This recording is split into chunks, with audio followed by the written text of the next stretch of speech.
Tak tahu kenapa, tapi minggu ni minggu yang sangat banyak kisah pasal rumah tangga. Orang-orang yang update status ke IG ke, mesti ada kisah-kisah berkenaan rumah tangga. Dan semalam pun borak dengan adik saya kan. Adik saya pasal rumah tangga. Banyak-banyak. Tapi antara benda yang buat saya berfikir, sampai saya macam buat video ni, adalah saya nak randomly share pasal fasa rumah tangga. Kalau namanya fasa, dia tak ikut tahun tau. Maksudnya dia just a phase. Fasa yang semua orang akan lalui fasa ni. Dan fasa ni saya tahu, saya belajar ketika 3-4 tahun perkahwinan. Masa tu macam Allah tengah uji rumah tangga. Semua orang diuji. Sebab itulah nak melihat siapakah kamu yang paling baik amalan dekat muka bumi kan. Jadi sebab itu Allah uji. So fasa dalam rumah tangga ni ada 5. Dia tak semestinya tahun ke-5. Dia tak semestinya fasa 1 tahun 1, fasa 2 tahun 2, tak. Dia ikut rumah tangga awak lah. Ada je orang kahwin 20 tahun baru nak melalui fasa yang ketiga, fasa yang keempat, macam tu. Nak ada je orang yang dah 10 tahun dah rasa fasa yang ke-5. Ikutlah. So basically saya just sebut je lah, ada ilmu ni dah lama. Kalau macam ada yang macam terlupa ke tersilap, minta maaf lah. Tapi lebih kurang dia macam ni. Dalam pasal rumah tangga yang ni based on apa yang saya baca, research saya sendiri. Saya baca, buat pembacaan banyak dan banyak mendengar rumah tangga punya tips. Bila semua orang nak bahagia dalam rumah tangga, takkanlah kau nak duduk situ maksudnya gaduh-gaduh, mesti nak improve diri kan. Jadi fasa yang pertama dalam rumah tangga adalah kita panggil cinta menggebu. Cinta menggebu ni alhamdulillah semua orang Allah bagi rasa. Allah Maha Adil kan. Semua orang Allah bagi rasa. Tak banyak pun sikit. Mesti ada. Iaitu kau sayang gila kot kat dia. Macam kalau dulu Fazura yang dia cakap suami dia pergi tandas pun dia rindu. Macam tu. Cinta menggebu ni dia macam rindu sangat-sangat lah. Macam saya punya pengalaman dulu. Kahwin dengan budak UIA kan.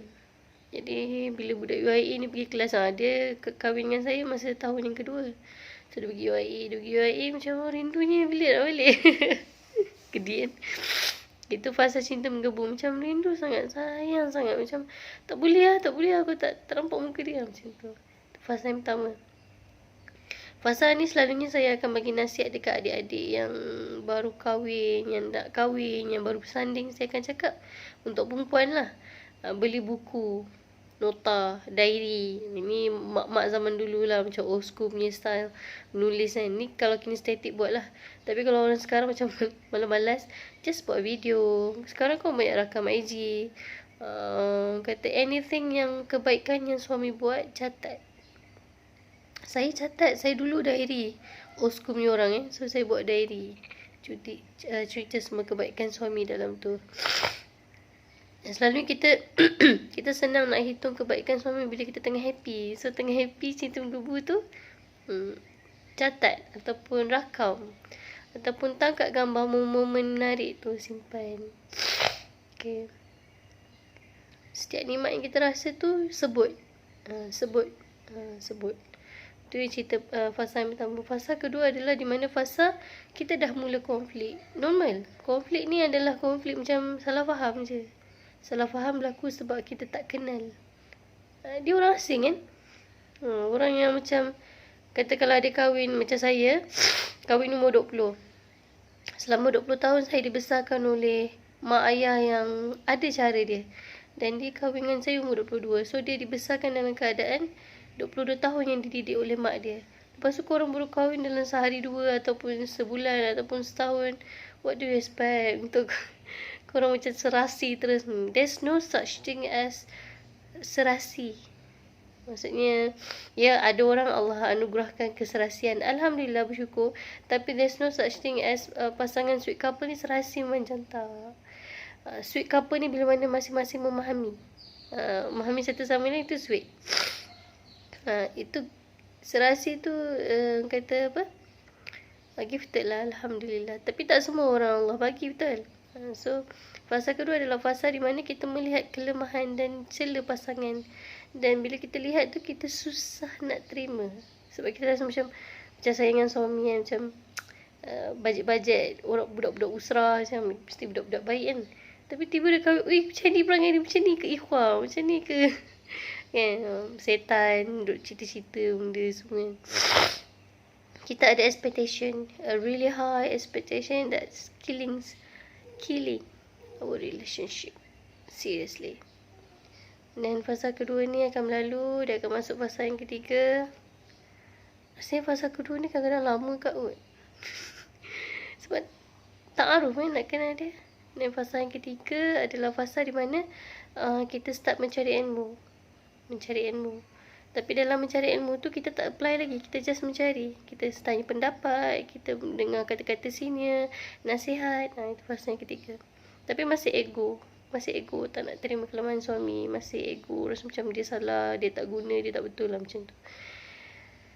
Dan selalunya lah, saya rasa selalunya fasa yang kedua, ketiga ni dalam macam tahun yang ketiga, tahun yang kedua, ketiga, keempat, kelima, kemuncak kelima macam meletup. Tahun kelima. Bertahan awak menggigil. Tahun kelima tu ujian macam-macam.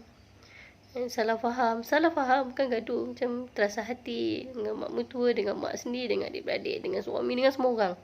Sebab perempuan ni kadang-kadang dia melalui fasa mengandung, dia melalui fasa pantang, mendidik. So dia macam benda-benda baru banyak dalam hidup dia. Jadi dia macam overwhelmed.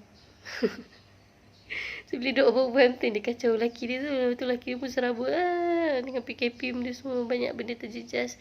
Masing-masing lah affected. Itu fasa ketiga. Fasa keempat adalah fasa dia cuba nak apply ilmu tu. Nama pun cuba nak apply ilmu tu. Kadang dalam nak positif cuba, and then jatuh balik, naik balik, jatuh balik, naik balik, jatuh. Cuba nak jadi positif, isteri yang paling solehah kat muka bumi, jatuh balik. Lepas tu naik balik, jatuh. Macam tu lah. Dan fasa ni sangat lama dan berulang-ulang. Maksudnya dia pilih untuk bertahan lah. Suami bukan jahat sangat pun kan. Ada yang jahat-jahat betul, ada yang baik-baik betul. Cuma kita bila kita tengah down, kita tengah rasa macam macam tu kan, terus macam So fasa yang kelima adalah fasa yang paling best, di mana kalau tengok cerita-cerita orang putih kan, pakcik-pakcik tua pegang-pegang tangan, dah tua masih lagi sweet macam tu kan. So fasa yang kelima ni fasa yang saya pernah jumpa kakak senior saya, nama dia Kak Fitrah, Kak Fit saya panggil.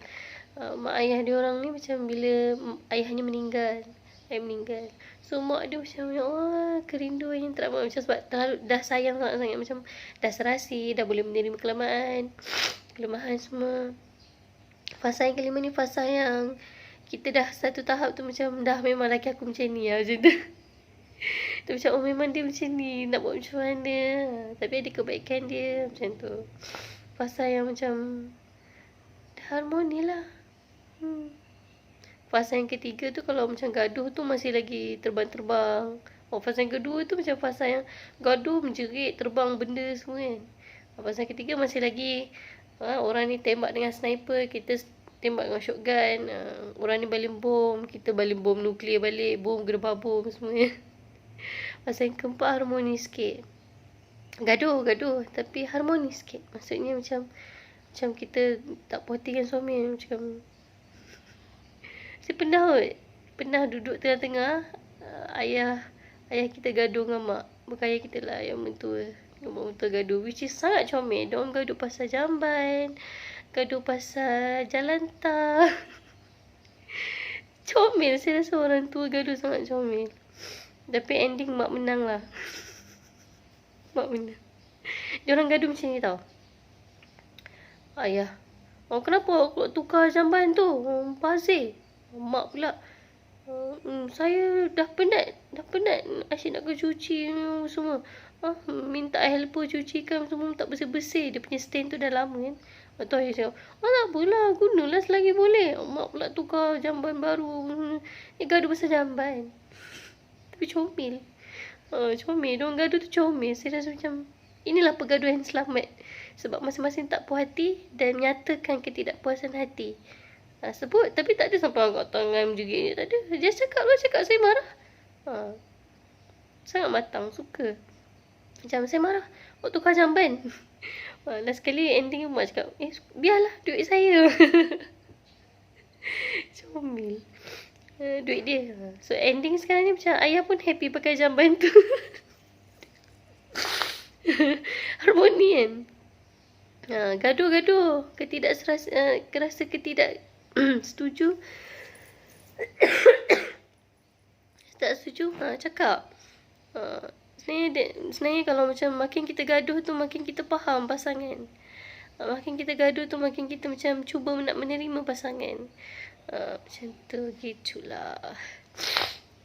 Saya semua sebenarnya, tapi sebab pagi je, sebab dalam minggu ni macam banyaklah saya kawan message, kawan PM cakap pasal rumah tangga semua, buat saya rasa macam berfikir macam so terhasillah video ini. Semoga bermanfaat. Gaduh-gaduh lah, tapi gaduh yang selamat ya. Gaduh-gaduh tak ada masalah, gaduh-gaduh. Tapi gaduh yang selamat. Kalau boleh jangan gaduh depan anak. Cik pandai cakap orang ni gaduh depan anak juga, tapi secara adilnya jangan gaduh depan anak. Jangan gaduh depan mak ayah, mak mentua semua, jangan gaduh. Kau gaduh lah senyap-senyap dalam bilik. Kau perang-perang lah, tembak-tembak dalam bilik. Tak payah nak jerit-jerit, nak beritahu satu dunia kau tengah gaduh. Tak payah. Sekian, terima kasih.